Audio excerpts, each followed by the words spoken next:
Assalamu alaikum wa rahmatullahi wa barakatuh.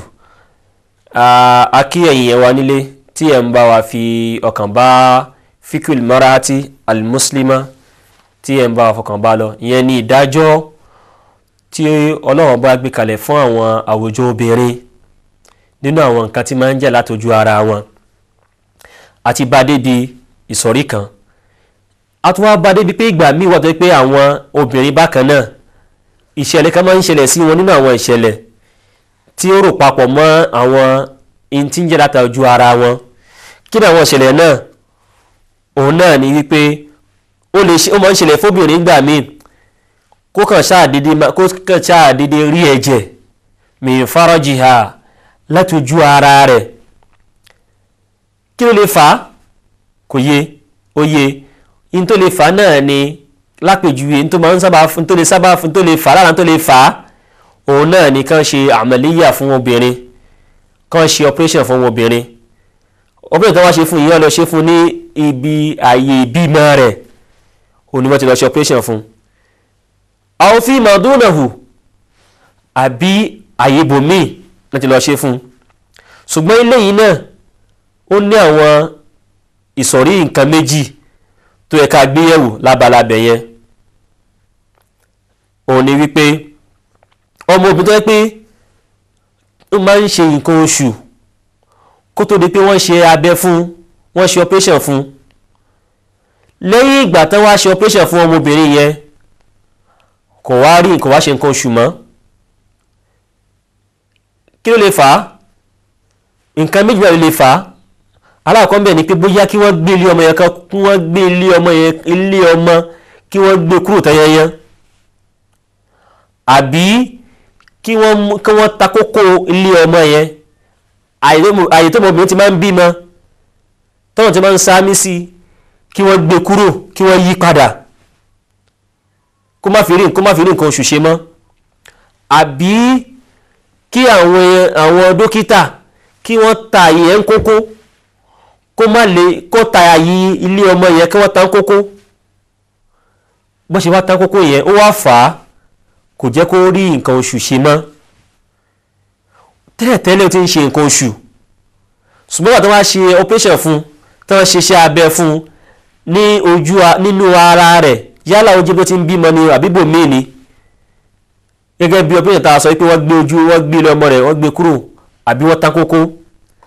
Wọ́n ní tó yẹ pé kò wá jẹ́ kó tiẹ̀ rí nǹkan oṣù rẹ̀ mọ́. Wọ́n ní irú obìnrin báyẹn fahadhihi al-mar'a la yathbutu laha ahkamu al-istihada aw la yathbutu laha ahkam al-mustahada. Ìdájọ́ obìnrin tó já sí wípé kò kí ìdájọ́ obìnrin tó bí òun ò kí irú obìnrin tí ò kí ń rí tí ò kí ń ṣe nǹkan oṣù. Wọ́n ní irú obìnrin báyìí ìdájọ́ obìnrin tí ó rí ẹ̀jẹ̀ àwọ̀ ọ̀dá wọ́n ní kò fi rinlẹ̀ kò sí fún obìnrin báyìí o. A ti mọ̀ pé obìnrin wá ti rí ẹ̀jẹ̀ àwọ̀ ọ̀dá rẹ̀ a ti mọ̀ wípé yóò máa san ojú ara rẹ̀ nù, yóò sì ṣàlùwàlá, yóò sì jọ́sìn fún Ọlọ́run ọba àlékè ọlá, yóò sì máa ṣàlùwàlá fún gbogbo ìrun kọ̀ọ̀kan bá ti fẹ́ kí àti fẹ́ kó máa fi nǹkan páàkì ààyè nǹkan yẹn. Obìnrin tó wá ṣe operation fún báyẹn kò ní irú ìdájọ́ báyẹn nínú. Bákan náà ó ní wípé ìdájọ́ rẹ̀ òun náà ní ìdájọ́ obìnrin tí òun náà rí àwọn nǹkan bí funfun àbí bí ètútú tí ò kí ń ṣe ẹ̀gbin lẹ́yìn ìgbà tó ti parí ìmọ̀ra òun náà ló wà fún obìnrin báyẹn. Obìnrin wọ́n ṣe operation fún ni àbí wọ́n ṣe kíní kan fún ni kò jẹ́ kó láǹfààní àti ṣe àìdọ̀ ṣùgbọ́n in tó wá lọ ń rí àwọn bí ètútú ó ń jáde láti bí ojú ara rẹ̀ lápèjúwe àbáwọn nǹkan míì náà ń jáde láti ojú ara rẹ̀. Eléyìí kò ní ìdájọ́ ẹni tó ní rí ẹ̀jẹ̀ àwọ̀ ọ̀dá torí wípé ìdájọ́ ti ṣe kí nìyẹn o.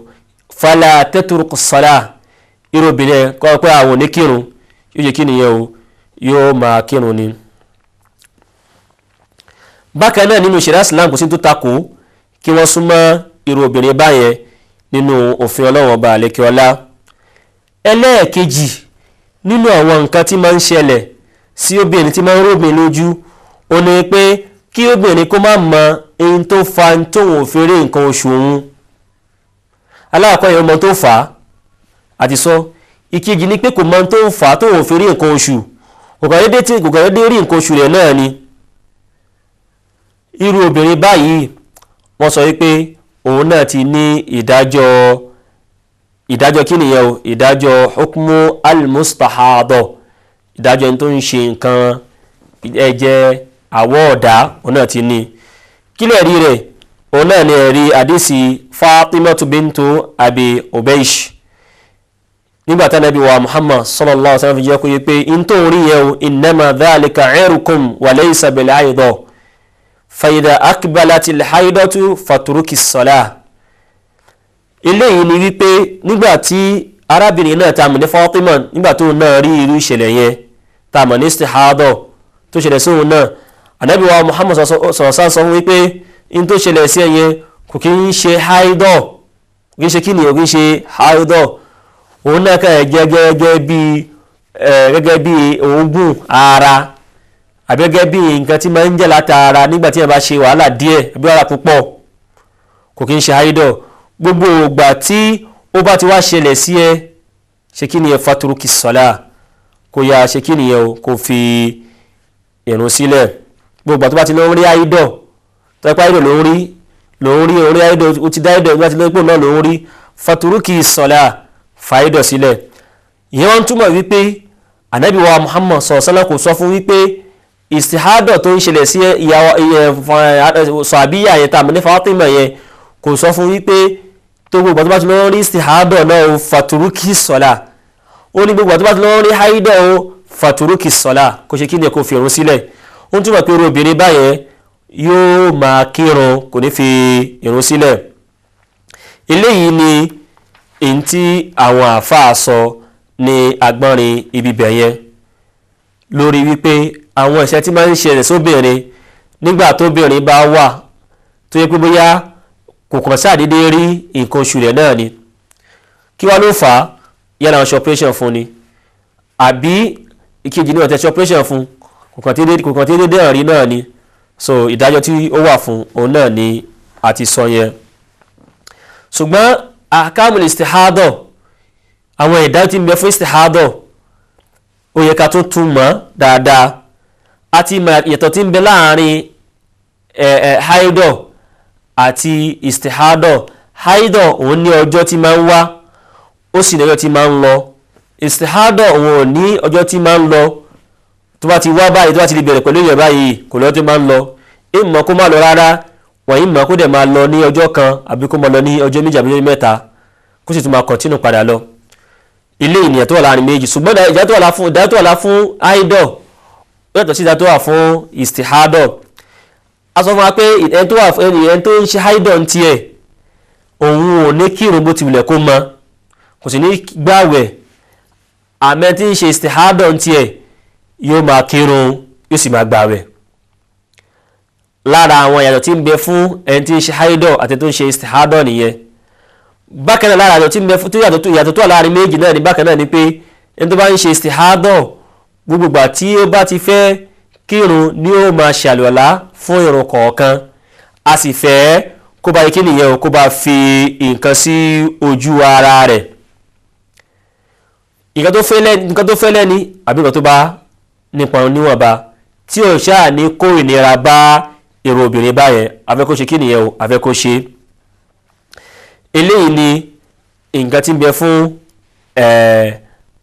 eléyìí ni ìyàtọ̀ wà láàrin alhaidọ̀ àti istihadọ̀. ṣùgbọ́n àwọn ìdá tó wá ń bẹ fún ahkamul istihadọ̀ gangan òun náà wá ní wípé ujubul salat àbí ujubul udu alayha li kulli salat. gbogbo ìgbà tí ẹni tí ń ṣe tó rí ẹ̀jẹ̀ àwọ̀ ọ̀dá, gbogbo ìgbà tó bá ti lè rí gbogbo ìgbà yẹn náà ní kí nìyẹn o, gbogbo ìgbà tó bá ti lè jẹ́ pé ẹ̀jẹ̀ àwọ̀ ọ̀dá ló ń ṣẹlẹ̀ sómọbìnrin báyẹn, gbogbo ìgbà tí ó bá ti fẹ́ kírun ó ti di ọ̀ràn yẹn fún kó ṣe kí nìyẹn o, kó ṣe àlùwàlá. kílẹ̀ rẹ̀ náà ní àdísì Fatimatu bintu Abi Ubaysh tánàbí sọ fún pé thumma tawaddahi li kulli salah. ààrẹ àdísì náà nínú Bukhari wípé gbogbo ìgbà tó bá kírun ìrẹ Fatima kó rí pé ó ṣàlùwàlá fún gbogbo ìrun kọ̀ọ̀kan. Eléyìí ni nǹkan tí Ànábì wa Muhammad sallallahu alaihi wasallam tó fi fọ èsì fún Fatima bintu Abi Hubaysh. Bákan náà nínú àwọn ìdá tí ń bẹ fún ẹni tí bá ń rí ẹ̀jẹ̀ àwọ̀ ọ̀dá òun náà ni pé gbogbo ìgbà tí ó bá ṣàlùwàlá a fẹ́ kó máa wẹ orí pa ẹ̀jẹ̀ ara rẹ̀ a fẹ́ kó wẹ kúrò. Gbogbo ìgbà tí ó bá ṣàlùwàlá sẹ́ kó tó rí pé nǹkan fẹ́ ṣàlùwàlá gbára a fẹ́ kó kọ́kọ́ fọ ojú ara rẹ̀ yẹn nù náà kọ́kọ́ fọnú dáadáa. Tó bá fọnú tán ńkọ́ àwa fẹ́ kó fi nǹkan kan kó fi dí àyè yẹn kó fi dí àyè rẹ̀. Gẹ́gẹ́ bí tó bá pé òwú lórí ó lè lo òwú ká níbi mi dí lórí gẹ́gẹ́ bí handkerchief ó lè lò ká dẹ̀ níbi aṣọ kan ló ṣe kí nìyẹn ó lè lò kí lè rí pé ó lè lo aṣọ àbó lè lo kótúnú ó lè lo òwú. Òun náà ni àdísì Hamnatu ta sọ lẹ́ẹ̀kan wípé Ànábì wa Muhammad sallallahu alaihi wasallam sọ fún wípé ìgbàtí kan náà ṣẹlẹ̀ sáwọn náà Ànábì ní pé tó wá nǹkan bí kótúnú wá nǹkan bí òwú nígbà tó bá fọ ojú ara rẹ̀ tán wá bí òwú kó fi ṣe kí nìyẹn kó fi dí àyè yẹn torí tó bá ti fi dí fa innahu yóò dhihibu dam yóò gbé ẹ̀jẹ̀ yẹn yóò gbé jìnà kò ní kí ẹ̀jẹ̀ yẹn kó lè wá. Arábìnrin sọ fún Ànábì wa Muhammad sọ pé tó bá fi kútùrù sí fa innahu akthar min dhalika ó má pọ̀jù báyẹn lọ. Qala sallallahu alayhi wa sallam fattakhidhi thawba.